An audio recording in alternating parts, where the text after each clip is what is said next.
아침 잡숫고 오셨습니까? 지금 시간이 몇 시인데 뒷북치냐. 오랜만에 이렇게 대면 예배 온전치 않아도 반갑고 감사합니다. 그래도 오늘 인사하셔야죠. 좌우로 은혜 받읍시다. 이렇게 하지 마시고 밥 잘 먹고 다닙시다. 시작. 밥 잘 먹고 다닙시다.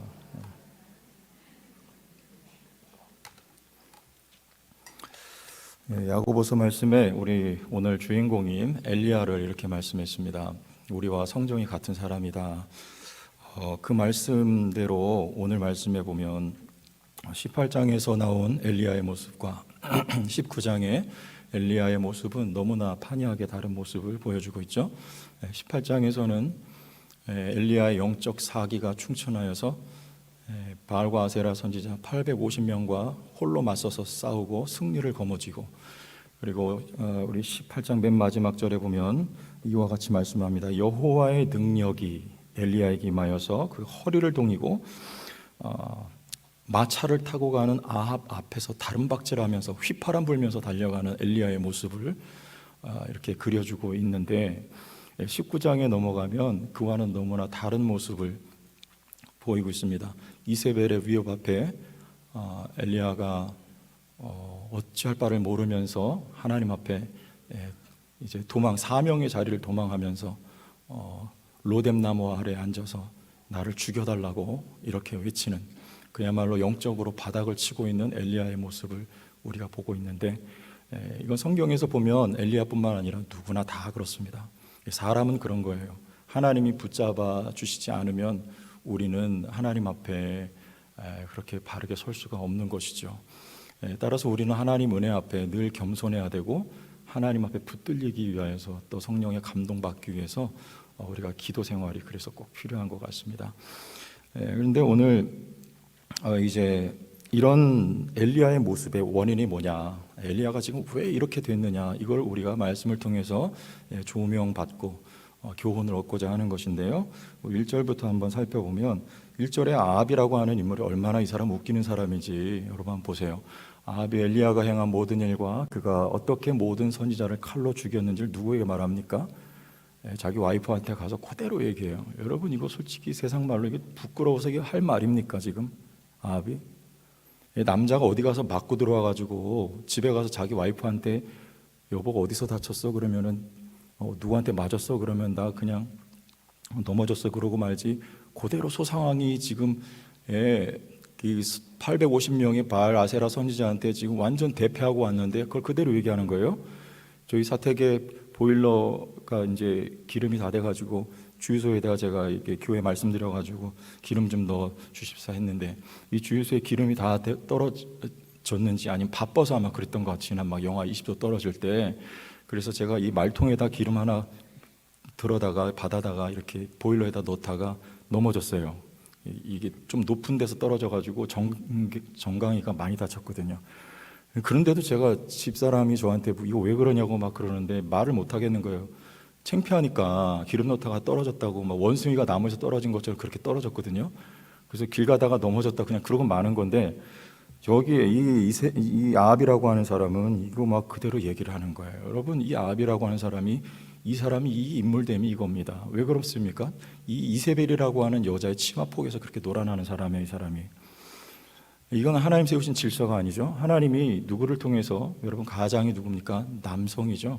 남성을 통해서, 남성 우월주의 말씀하는 게 아니고 성경에 세워진 질서가 그렇습니다.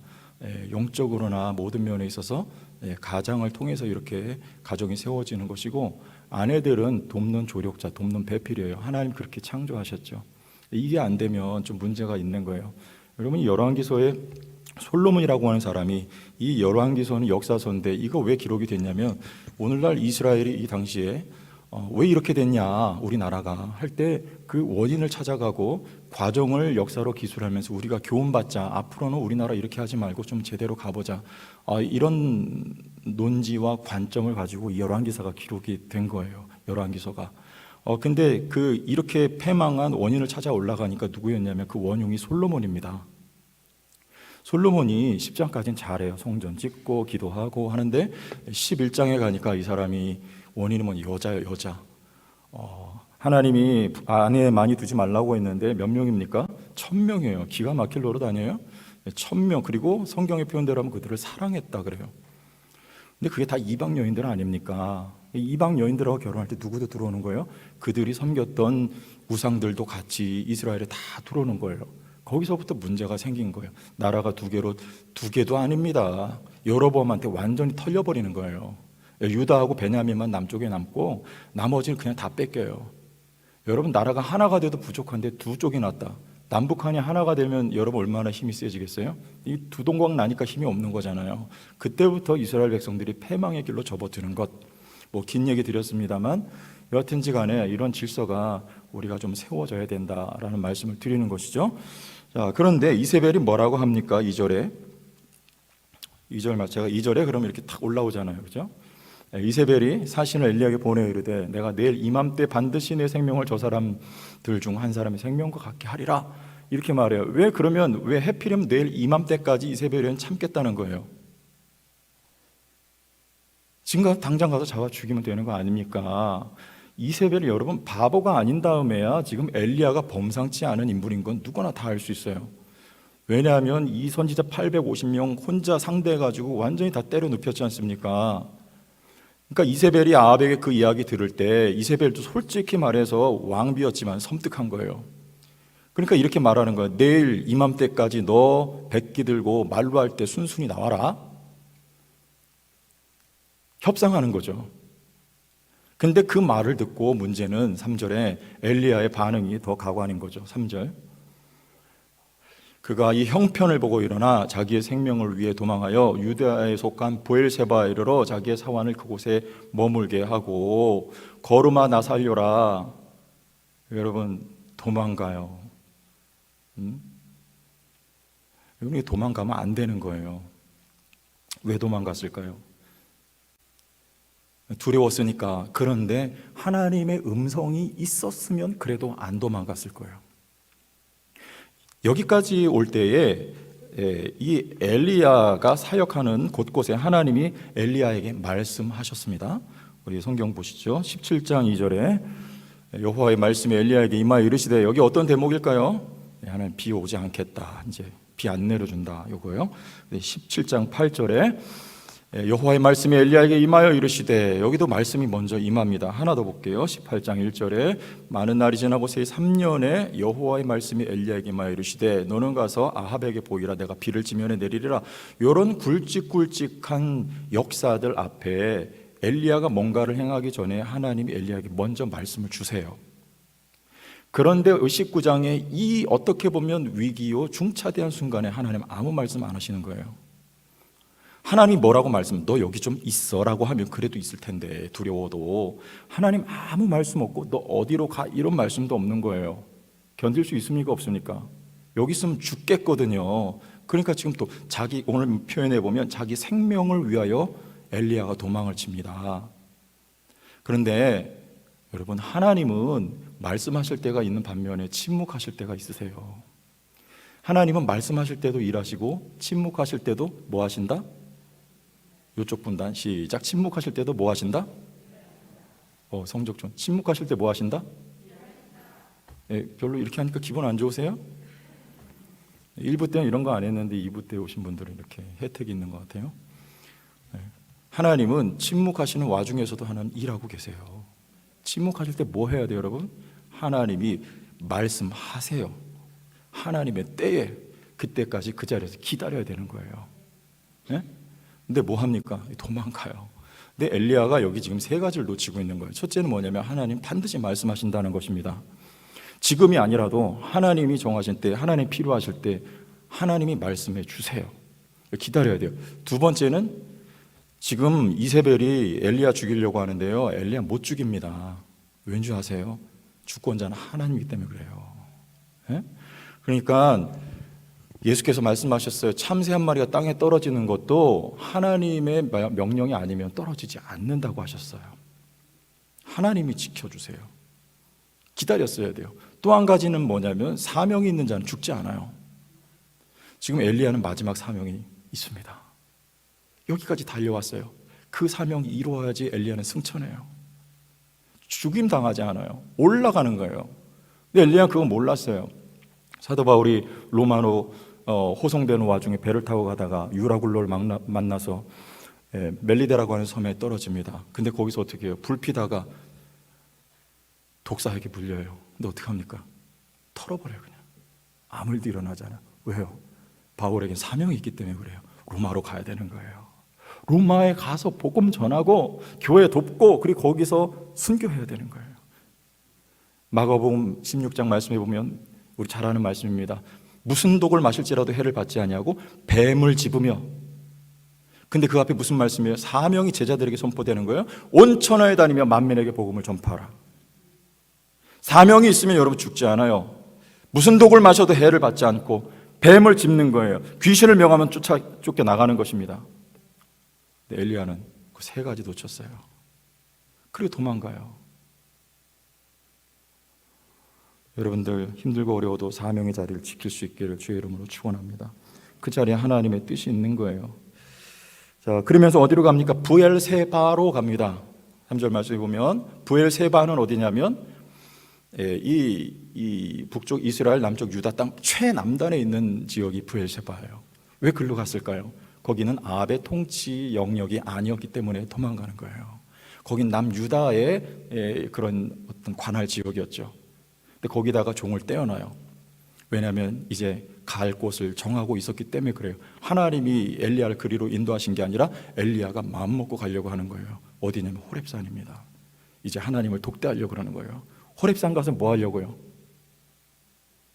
하나님 음성 듣기 위하여. 여기서 하나님 음성이 들리지 않았어요.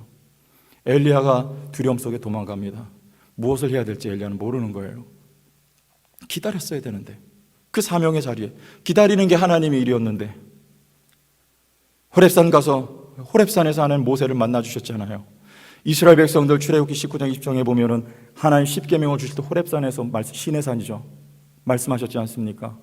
엘리야는 그걸 알고 있었어요. 호렙산으로 주님 만나러 가고 주님 음성 들으러 엘리야는 갑니다.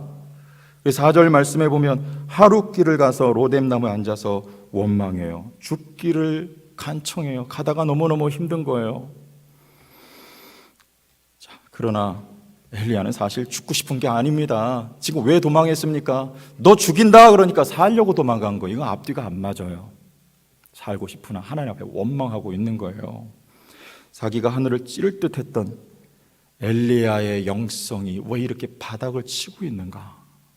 이유가 뭘까요? 단지 이세벨의 위협 때문일까요? 그렇지 않습니다. 우리 11절과 12절 말씀을 보겠습니다. 앞에 한번 띄워주시고 넘어가겠습니다. 11절 여호와께서 이르시되 너는 나가서 여호와 앞에서 산에 서라 하시더니 여호와께서 지나가시는데 여호와 앞에 크고 강한 바람이 산을 가르고 바위를 부수나 바람 가운데 여호와께서 계시지 아니하며 바람 후에 지진이 있으나 지진 가운데에도 여호와께서 계시지 아니하며 12절 다 같이 시작. 또 지진 후에 불이 있으니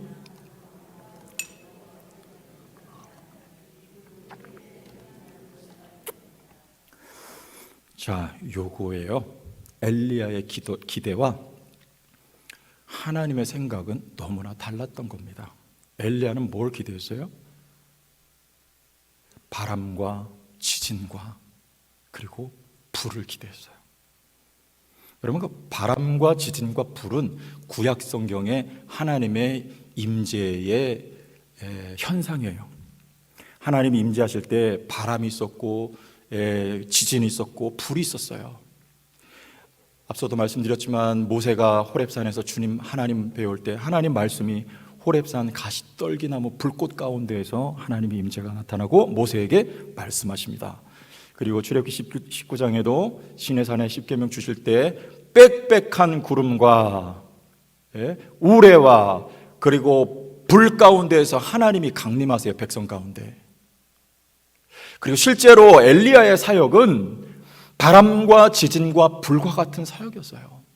어느 날 갑자기 성경에 예견되지도 않았는데 혜성같이 나타나서 하나님 앞에 기도할 때 하나님의 말씀 붙들고 기도할 때 3년 반 동안 비가 오지 아니하리라 할 때 비가 오지 아니하는 기적, 그리고 때가 되어서 비를 주리라 하나님 말씀하실 때 갈멜산에 올라가서 그 말씀 부여잡고 기도할 때 실제로 비가 내렸던 하나님의 기적, 그리고 앞서도 말씀드렸듯이 850대 1로 바알과 아세라 선지자들과 대결 속에서 하늘에서 불을 떨어뜨렸던 엘리야의 사역을 우리는 기억하고 있는 것이죠.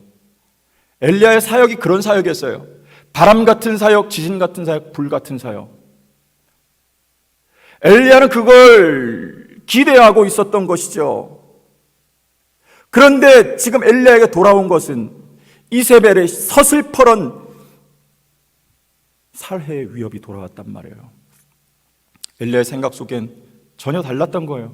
이 정도 되면 하나님께서 아합의 정권을 교체하고 이세벨이 그 자리에서 꼭 끌어 죽여버리는 하나님의 바람 같은 역사, 지진 같은 역사, 불 같은 역사를 기대하고 있었던 것입니다. 그런데 그게 아닌 거예요. 오늘 말씀해 보면 바람도 지나가고 지진도 지나가고 불도 지나가요. 그리고 나서 하나님의 세미한 음성이 들려요. 하나님은 과거에 바람처럼 지진처럼 불처럼 역사하실 때도 있었어요. 여러분, 성도교회 과거에 바람처럼 불처럼 지진처럼 역사하셨을 때가 있었어요. 그러나 하나님은 항상 그렇게 역사하시는 분이 아니에요. 때로는 세미한 음성으로 하나님이 역사하세요. 세미한 음성과 같은 하나님의 역사로 역사하신다는 거예요. 그 점에서 엘리야는 실망한 거예요. 낙심한 거예요. 나의 기대, 나의 소망은 이런 건데 하나님 그리하시지 않는단 말이에요. 지금 이 싸움이 끝이 보이지 않는단 말이에요. 하나님 당장 어떻게 해주시기를 원하는데 누구를 통해서? 저를 통해서. 그러나 하나님의 계획은, 하나님의 역사 방식은 세미한 음성이었어요. 13절 그 내용이 뭔가 보시죠? 세미한 음성의 내용 13절 한번 보여주시고 13절 됐습니까? 다 같이 읽어보시죠. 시작.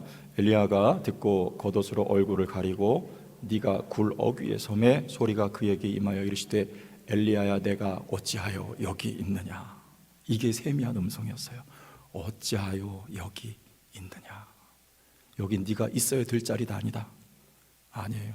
어디로 가야 돼요? 침묵의 자리. 아무런 하나님의 현상이 나타나지 않았던 그 자리, 사명의 자리, 그 자리로 돌아가야 되는 거예요. 그런데 그 사명은 어떤 것일까요? 이거 중요합니다. 우리 이거 보고 넘어갈게요. 15절과 16절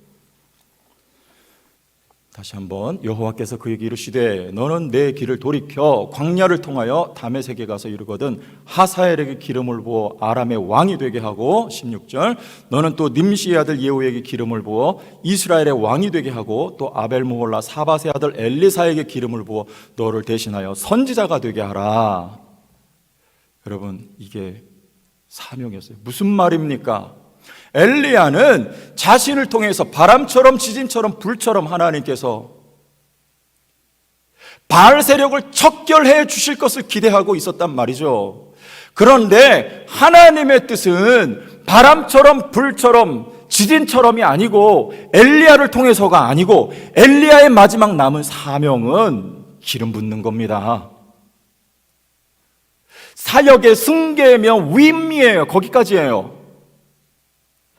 이제 바알 세력을 척결하는 일은요, 엘리야의 손이 아니라 엘리사요, 하사엘이요, 예후를 통하여 하나님이 하실 일이었단 말이죠. 이게 하나님의 계획이었어요. 아람 왕 하사엘은요, 이스라엘 백성의 가시노릇을 합니다. 바알 숭배하였던. 예후는요, 지금 엘리야는 자신의 손으로 하려고 했지만 하나님은 예후를 통하여 아빌가의 씨를 말려버리고요, 이세벨까지 죽여버린단 말이에요. 근데 이 모든 일의 중심에 누가 있었습니까? 엘리사가 있었어요. 이 두 사람을 누가 실제로 기름 부어요? 엘리야가 아니라 엘리사가 기름 붓습니다. 우리는 항상 생각해요. 바람처럼 불처럼 지진처럼 뭔가 화끈하고 뭔가 확실하고 기도하면 기도한 대로 족족히 들어지고 응답되고 우리가 기도하고 하는 일은 뭔가 대로와 같이 열려지고 원하고 생각되는 대로 바로바로 될 것을 우리는 기대하고 있습니다만 그것은 우리의 기대일 뿐이에요. 하나님을 우리 생각 속에 가두면 됩니까? 안 됩니까? 대답해 보세요. 됩니까? 안 됩니까? 하나님의 생각은 우리의 생각과 우리의 바램보다도 더 크고 더 위대하고 원대하고 더 깊으신 생각이란 말이죠. 우리는 이렇게 여기다 갖다 놓으면 될 것 같은데 하나님은 그게 아닐 수 있어요. 과거엔 이렇게 역사하셨는데 현재와 미래는 하나님이 다르게 역사하실 수 있다는 것을 우리는 인정해야 되는 것입니다. 우리가 바라고 원하는 것이 이루어지면 좋지만 그렇지 않아도 하나님은 침묵 속에서도, 하나님은 세미한 음성 속에서도, 하나님은 오늘 중요한 것은 일하고 계시고 역사하고 계시다는 거예요. 하나님은 이 상황 속에서도 일하고 계시고 역사하고 계시다는 것을 우리는 인정하고 믿고 나가야 되는 것입니다. 그러면 되는 거예요. 우린 당장이지만 하나님이 일하셔야지 완전한 거예요.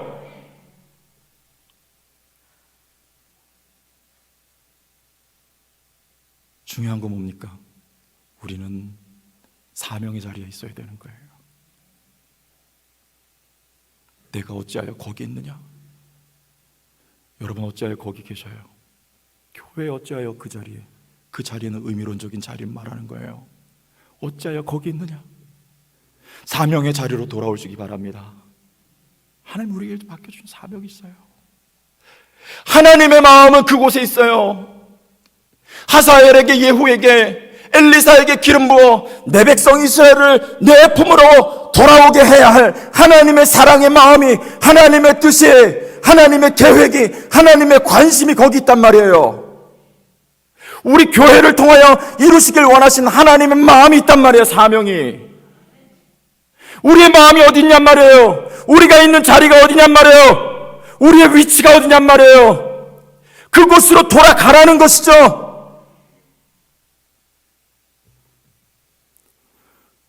아침도 안 먹었는데 막 흥분하고 있는 것 같아요. 배고프게.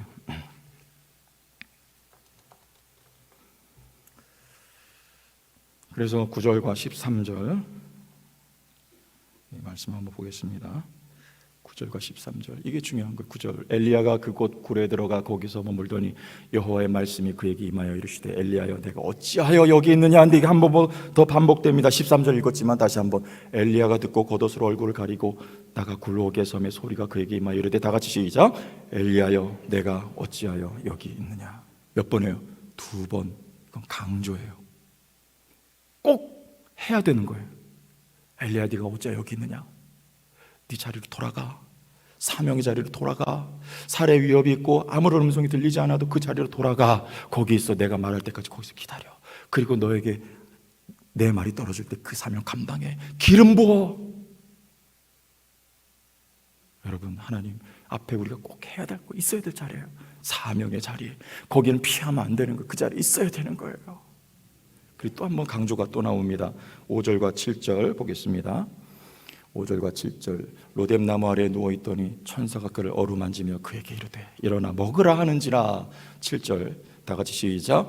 여호와의 천사가 또다시 와서 어루만지며 이르되 일어나 먹으라 내가 갈 길을 다 가지 못할까 하노라 하는지라. 여기 똑같은 것도 2번 나오죠? 맞습니까? 반응하세요. 2번. 아멘. 이거 강조예요. 강조. 뭐 할 때? 하나님이 만지세요. 뭐 할 때? 사명 감당할 때, 사명 감당하고자 하는 마음이 다시금 회복될 때, 그 마음으로 우리가 모일 때 하나님이 만지세요. 여기서 이 만진다는 말은 터치한다는 거예요. 근데 하나님 여러분 어떻게 하셨을까요? 천사를 통해서 야! 일어나! 으이그! 이렇게 터치했을까요? 아니면 만지셨을까요? 몇 번? 1번, 2번, 몇 번? 2번. 하나님은 1번? 그분은 마음에 약간 이렇게 가시가 돋친 거예요. 주님이 우리를 이렇게 사랑의 손으로 만지시는 거예요. 그렇게 만지시는 거예요. 어디로 가라고? 왜 만져요? 사명의 자리로 돌아가라고 주님이 힘을 북돋워 주시는 거예요. 여러분 엘리야와 우리는 성정이 같은 사람입니다. 하나님이 엘리야 연약하기 때문에 만져주시는 거예요. 저와 여러분들도 우리도 하나님의 만지심이 필요합니다. 하나님이 우리를 만지시면 회복이 돼요. 하나님이 우리를 만지시면 힘을 얻게 돼요. 하나님이 우리를 만지시면 회개하게 돼요. 하나님이 우리를 만지시면 깨닫게 돼요. 하나님이 우리를 만지면 자리에서 일어서서 걸어갈 수 있게 되는 능력과 역사가 하나님의 만지심 속에서 일어나는 것입니다. 하나님이 우리를 만지시기를 원해요. 그러려면 우리가 사명의 자를 기억하고 다시 한번 교회가 사명으로 결집하는 은혜와 역사가 있어야 되는 것이죠. 2번째 뭐예요? 주님이 힘을 공급하세요. 이 힘은 어떤 힘이었습니까? 8절 말씀 보고 넘어가겠습니다. 다 같이 읽어요. 시작. 이에 일어나 먹고 마시고 그 음식물의 힘을 의지하여 40주 40야를 가서 하나님의 산 호렙에 이르니라. 하나님이 호렙까지 가는 길도 밀어주세요. 만지시고 그리고 음식을 주세요. 그런데 여기서 특이한 대목은 뭐예요? 음식물의 힘을 의지하여서. 여러분 아침에 밥 잡숫고 나오셨죠? 음식물의 힘을 의지하여서. 왜 음식물이에요? 앞에는 우리가 읽은 말씀에 여호와의 영이 엘리야에게 임해서 거리를 동이고 막 휘파람 불며 신바람 나서 달려갔어요. 근데 여기도 좀 그렇게 하시면 안 될까요? 근데 음식물을 의지하여서, 천사를 통해서, 음식물을 통해서 그 힘을 의지하여. 여러분 근데 엘리야의 사역 자체가 음식물을 의지하여서 왔던 사역입니다. 3년 반 동안 비가 오지 않을 때 아합도 물이 없어서 찾아다녀요. 그런데 엘리야는요, 그리시네가에서 물을 마시고 또 까마귀를 통해서 먹을 것을 받아서 음식물을 통해서 그 길을 갔어요. 그리시네가에 물이 마르자 사르밧 과부에게 하나님이 인도하셔서 사르밧 과부를 통해서 음식물을 통해서 공개받게 하시고 힘을 얻게 하십니다. 그리고 여기 대목에서도 천사를 통해서 하나님 음식물을 통해서. 여러분 근데 이 음식물의 출처가 어디입니까? 까마귀를 누가 보내셨습니까? 하나님이 하늘에서 보내셨어요. 사르밧 과부에게 일어났던 그 기적과 역사는 누가 일으키신 것입니까? 하나님께서 일으키셨던 거예요. 이건 단순한 음식물이 아니라 하나님의 공급에, 하나님의 힘입니다. 이스라엘 백성들이 광야에서 음식물 만나와 메추라기를 통하여 광야로 횡단합니다. 어디서 왔습니까? 하늘을 여시고 하나님이 내려주셨던, 이 땅의 소산이 아닌 하늘의 소산이었던 음식물이었습니다. 여러분 바울이 사도행전 9장에서 예수님을 만났을 때 눈이 멀게 돼요. 그리고 아나니아에게 안수받을 때 눈에 비늘 같은 것이 벗겨지면 다시 보게 됩니다. 그리고 나서 한 게 뭐죠? 음식물을 먹고 강하여졌다 그래요. 40일 금식 기도했다, 나가서 전도했다. 이건 나중이에요. 음식물을 먹고 강하여졌다. 왜 누가는 구집이 밥 먹고 세졌다고, 힘 세졌다 그렇게 기록을 하고 있을까요? 그 음식물의 의미는 뭐예요? 여러분 이 음식물이 땅의 소산이냐 하늘의 소산이냐를 가르는 기준은 뭐냐면, 목적이 뭐냐예요. 목적이. 여러분 뭘 위해서 먹고 마십니까? 바울이 말한 것처럼 하나님의 영광을 위하여 먹고 마시는 목적이냐, 사명을 위한 것이냐. 지금 여기 하나님은 사명을 위하여 엘리야를 먹이셨습니다. 그때 하나님이 기적같이 엘리야에게 역사하셨던, 하늘에서 내려진 음식물이 되는 것처럼 바울의 이제 사명이 달라진 거예요. 사도행전 9장 이전에는요, 예수 믿는 사람 잡아 죽이려는 사명을 띠고 살았습니다. 그러나 그 이후에, 눈이 열려진 이후에는요, 특별히 이방인들을 돕고 섬기기 위해 자기 목숨을 버리기 위한 사명으로 다시 재무장하게 되었던 것이 바울의 사명이에요. 그때부터 바울이 먹는 것과 하는 그가 얻은 모든 것들은 다 어디서 공급이 됩니까? 하늘로부터 공급이 돼요. 그 모든 것들은 신령한 음식이라고 하는 것이죠. 그래서요, 여러분 개인의 삶에, 우리 교회 가운데에 여러분 사명을 새롭게 할 때, 그때 하나님께서 모든 것을 통하여 하늘문을 여시고 새 힘을 공급하여 주실 줄로 믿으시길 바랍니다. 돈이 없으면 하나님이 돈도 주시고요, 그건 신령한 거예요. 하나님이 주셨기 때문에. 이쪽 자원이 없으면 하나님이 사람도 붙여주시고요, 그 신령한 것입니다. 여러분 건물이 없으면 하나님이 건물도 주시고요, 땅이 필요하면 땅도 주시고요, 필요한 모든 것들을 하늘문을 여시고 내려주실 때에 올바른 사명으로 무장하고 나갈 때 그건 신령하고 거룩한 하나님이 주시는 힘이 된단 말이에요. 기억합시다. 하나님의 뜻은 우리의 생각과 달라요. 오늘 일하고 계시다 믿고 나가십시다. 여러분 사명의 자리로. 그러나 우리는 되돌아갑시다. 다시 돌아가요. 그리고 하나님의 만지심을 경험하고 부어주시는 새 힘과 능력으로 재무장하는 우리 모두가 될 수 있기를 주의 이름으로 축원합니다.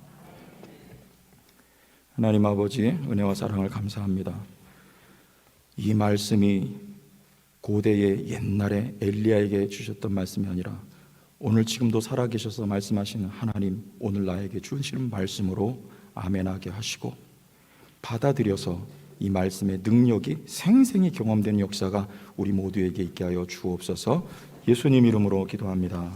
네.